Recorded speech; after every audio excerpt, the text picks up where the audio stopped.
నేను TRS party B form మీదనే గెలవడం జరిగింది.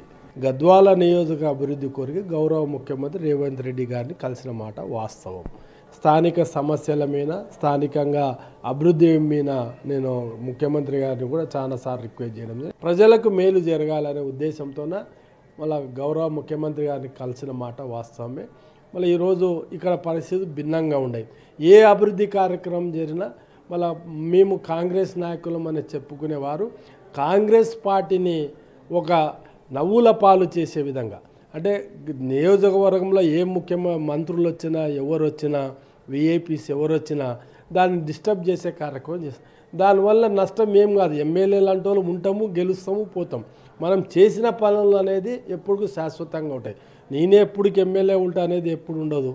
మనం చేసిన పనులు ఏ విధంగా ఉన్నాయి, ప్రజలకి పనికొచ్చే విధంగా ఉండాలనే ఒక సంకల్పంతోన నేను పార్టీలో కాంగ్రెస్ పార్టీ వారితోన ముఖ్యమంత్రి గారిని కలవడం తప్ప నేను వేరే విధంగా ఈరోజు కాంగ్రెస్ పార్టీ వాళ్ళు వచ్చి ప్రతిసారి డిస్టర్బ్ చేస్తున్నారు. మరి ఈ డిస్టర్బ్కి ప్రధాన కారణం వాళ్ళ గౌరవ ఎంపీ గారు కూడా దాన్ని ఎంకరేజ్ చేసే విధంగా ఉంది. దాన్ని ఇప్పుడు ఏ వచ్చినా పార్టీ కార్యక్రమాలు ఇవి. అంటే ప్రభుత్వం పార్టీ వేరు, ప్రభుత్వం వేరు. ప్రభుత్వ పథకాలు వచ్చినప్పుడు మంత్రులు వస్తారు ప్రభుత్వ పరంగా. ఆ కార్యక్రమాలు వచ్చినప్పుడు యాజ్ ఎ ప్రజాప్రతినిధిగా నిన్ను స్థానిక ఎమ్మెల్యేగా నాకు అవకాశం ఉంటుంది. నేను ఏ స్టేజ్ మీద ఎక్కినా మాట్లాడినా నాకు అవకాశం ప్రజలు కల్పించినారు.